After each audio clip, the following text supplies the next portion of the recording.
This is Johnny Dosco. Stay tuned for another Score Sheet podcast. Holy Kadelka! Hello, and welcome to another Score Sheet podcast. Today I'm happy to say we have as our guest Jeff Erickson. Jeff is one of the founding partners of what was Roto News 20 years ago or so. It's now Rotowire. I've known Jeff forever, and he is one of the true experts of the rotisserie and fantasy field. How are you today, Jeff? Doing good, Jeff. It's 17 years, start in January 97. It's amazing how much this company has grown, how much this industry has grown since then. It's pretty amazing kind of how much things have changed. I remember when you guys first started, it was pretty much what you just did was kind of flash out little blurbs about updating player news, and now you've got projections, articles, draft kits. You do every sport imaginable. It's quite a change. Yeah, apps, radio show, videos, you name it. Now we're trying to, really grow into that daily space that seems to be exploding all across the fantasy industry. Hey, it's a continuing quest to stay relevant, so we're doing our best to keep up with that. Yeah, well, you guys certainly do a good job in that. I must admit, I still use you. Well, I use you for a lot of things, but the main thing I use is still what you started with, that kind of instant news. Just before I'm going to make a draft pick, I punch in Jay Bruce's name to make sure he didn't break his leg 2 hours ago. Exactly. That's still the bread and butter of our site, too. I mean, the fact is, it's hard to build up a network of every single team being covered, getting every single news item, and making sure it's timely and relevant, and also edited well and all that. And, it's funny. We're constantly tweaking the formula, constantly trying to improve.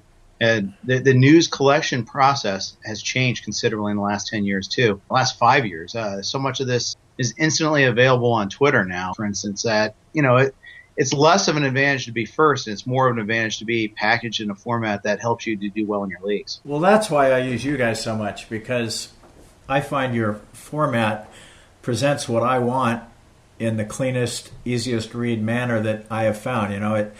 You start off by giving the latest news on the guy so I can make sure he didn't get hurt, but you also put your projection of his stats and his career stats, which are the two things I want the most, right there at the top of the page in a clean manner. So I mean, there's a lot of choices out there, but you guys, for a quick, easy, clean system, it seems to work the best.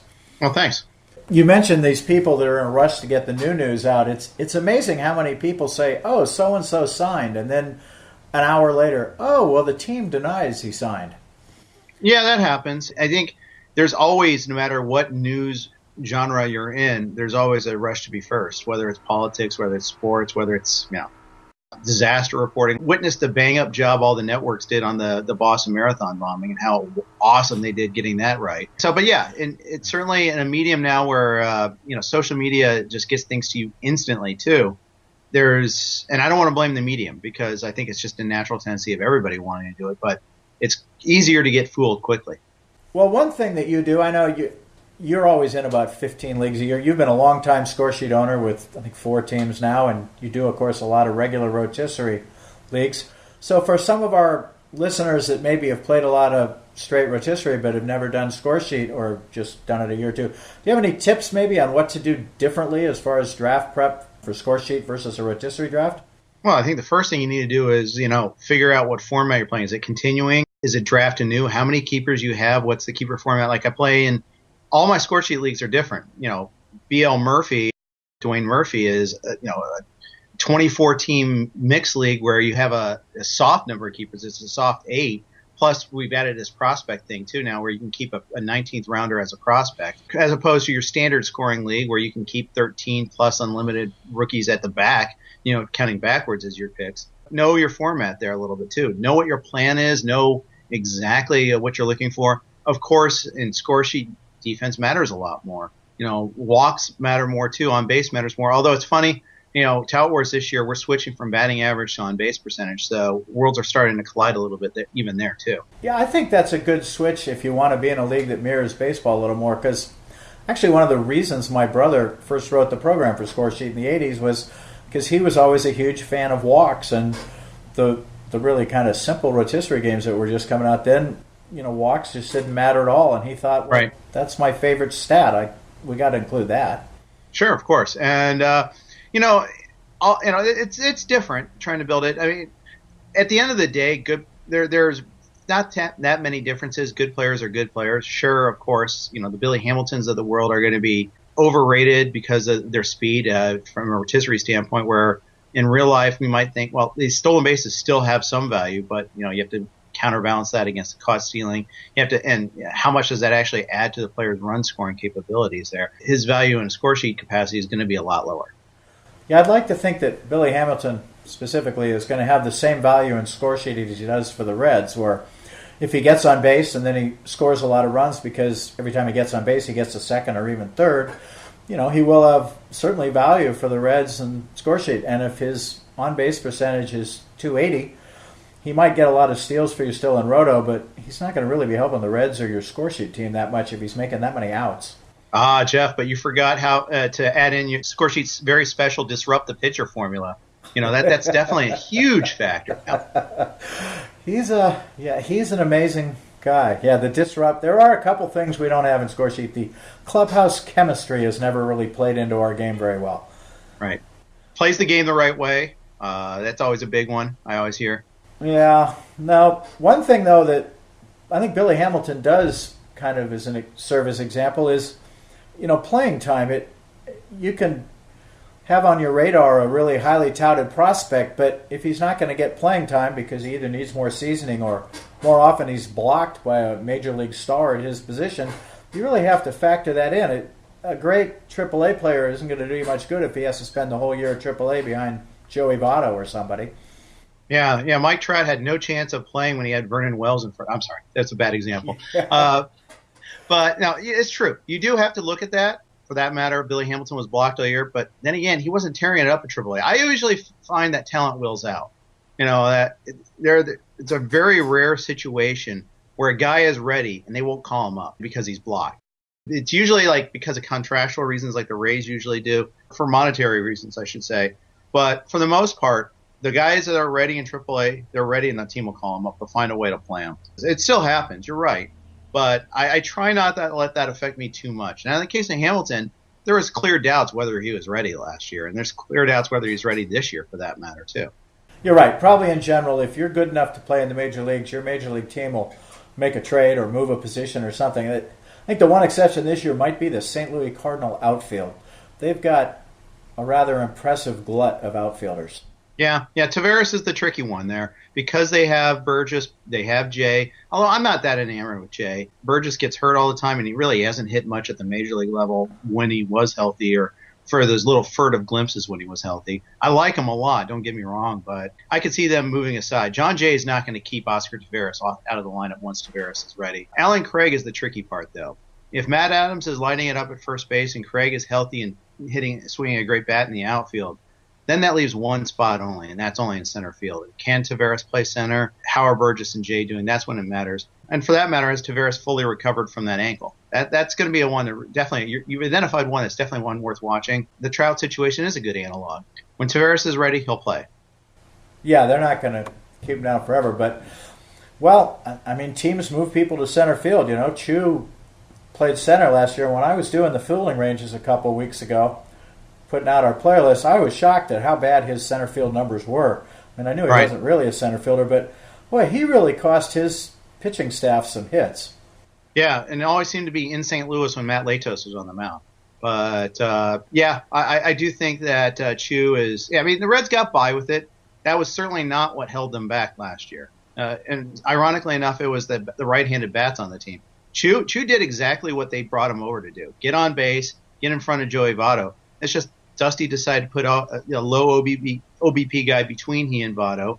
And it's the right-handed hitters on this team, whether it was Cozart, whether it's Frazier, Mesoraco, Ludwig got hurt, of course. Even Phillips, really. I mean, he had the RBI count, but that's another difference between Roto and real life.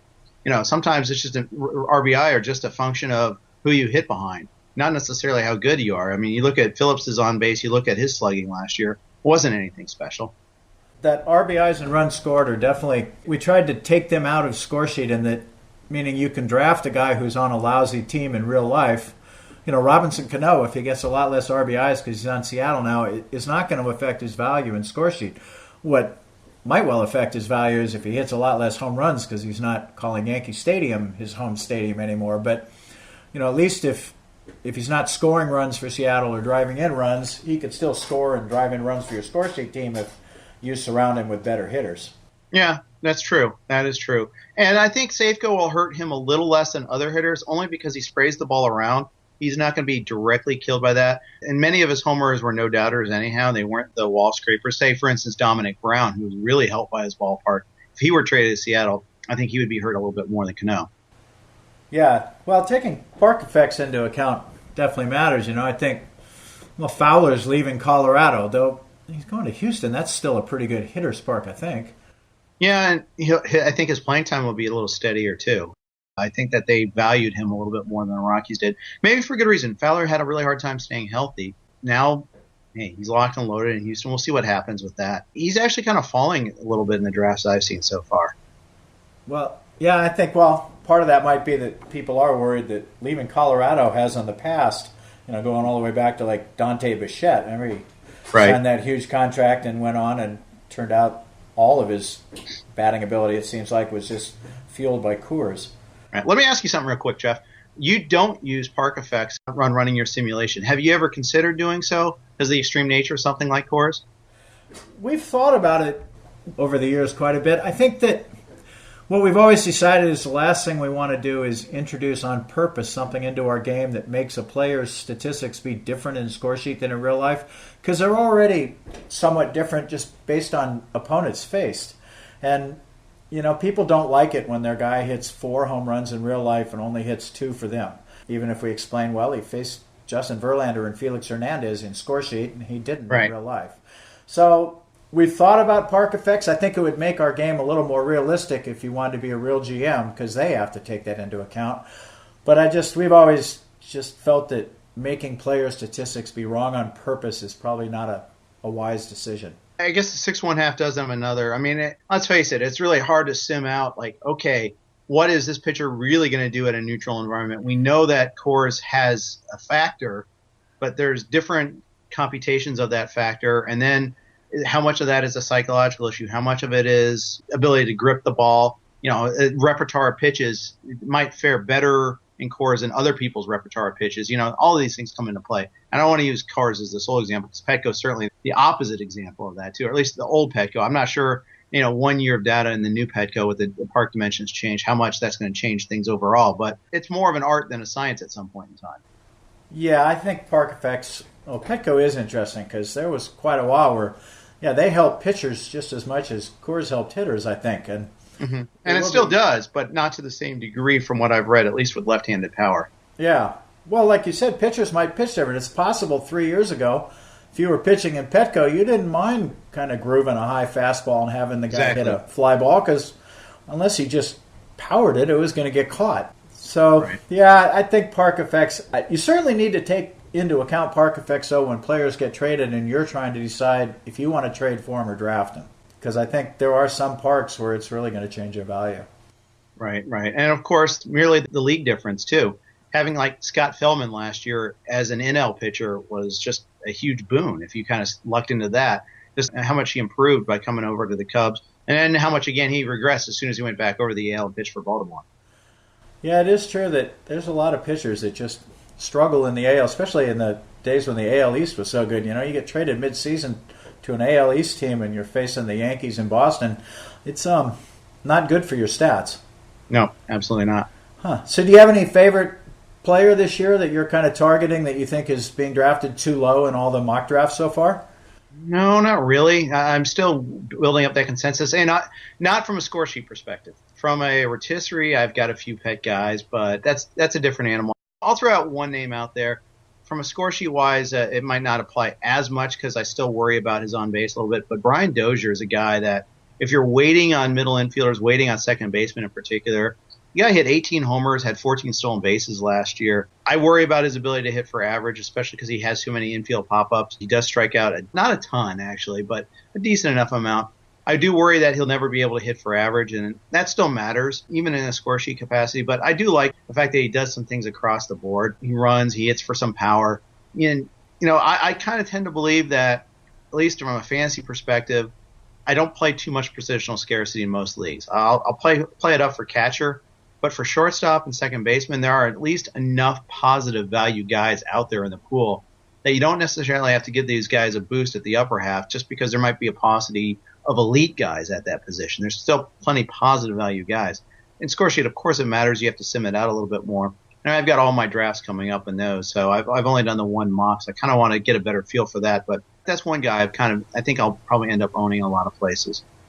Yeah, he should. Well, you mentioned defense. Then there's a guy like Andrelton Simmons, who I think in score sheet's going to be more valuable than Roto because he's got a great range at shortstop. And so, just like they say in real life, defense doesn't take a slump or speed doesn't take a slump. I think at least you're locked in with Simmons. You know that he's going to be giving you that great D, even if you have to bat him eighth, because who knows if he's going to struggle or not, I think. Well, yeah, but even with the bat, there's a lot of upside, too. I think he had a 91% contact rate last year. Give me a guy that's only going to strike out 60 times. I'll gamble on this batting average improving. He's also a fly ball hitter. He's also an infield fly hitter. That does depress his batting average, but he's got a pretty decent batting eye, actually. He's got a power upside. And, yeah, like you said, the defense is amazing. Thing is, though, he's not really even a sleeper anymore. Everyone's on to him. We've seen enough highlight plays. We've seen advanced metrics defensively. You gave him a really healthy rating, healthy bump, and he deserved it. So he's not really sneaking up on anybody this year. No, he's definitely not a sleeper, but I think he kind of gives an example of a guy that might be more valuable in score sheet than absolutely in rotisserie. And I think we mentioned this earlier, guys with high on-base percentage. I mean, Chu just had an incredible on-base percentage last year. And while, of course, he's valuable in rotisserie also, I think he's a guy I just love to have in score sheet. Yeah, of course. The thing is, I wonder if he's going to stay healthy the whole year. But, man, he's in another great ballpark. He's in a great lineup. He's going to be on base a ton. He'll hit for some power. Will he be able to handle the heat all season long? Will he be able to stay in the lineup? One thing is he gets hit by a lot of pitches. I wonder, does your simulation treat that aspect of his on base any differently than in real life, or is it just on base is on base? Yeah, we treat it just like a walk because trying to match the number of times a pitcher hits a batter with the times they get hit doesn't really work. So if you get hit by a pitch in real life, it just, for our purposes, adds one walk to your total for the week. All right, that's fair. But because a good chunk of his on base does derive from getting hit by pitches, he also puts himself at risk for losing time. He's had a broken thumb before, for instance. That's the sort of thing you worry about just a little bit. Yeah. Well, it might be a little hard to match last year's numbers. They were incredible. Yeah, you don't want to buy it as peak value, that's for sure. No, that's the problem with liking a guy like that is you got to really pay for him. Well, I think most of you listening probably have checked out Rotowire.com at some point in your life, but if you haven't, I highly recommend it, especially for breaking news. But, for articles, draft kits, all, they have an awful lot of stuff available for free, and they also offer subscriptions. Can't recommend it enough, and like Jeff said, they've been doing it now for, did you say 17 years now? 17 years, yep. And if you want to check us out, rotowire.com/free. You get a free 10-day trial. Check out everything on the site. Of course, you can hear us on Sirius and XM 87, Sirius 210. We're on Monday through Friday, 8 to 11 Pacific time in the mornings, 11 to 2 Eastern time. Yeah, you guys are famous in the radio world now. Getting there. Yeah, well, you get a lot of listeners when you're on that Sirius thing, don't you? Yeah, and we've gotten a lot of subscribers because of it too. So we're really happy with that relationship. Yeah, it's cool, and it's really cool to hear like guys in the industry listen and engage you on a topic. We'll have a back and forth. You've had Todd Zola on this a handful of times, and Todd and I have had a lot of good discussions based on something that we said on the show. Yeah, no, it's great stuff. Well, thanks very much for being with us, Jeff. Appreciate it. No problem. Take care, Jeff.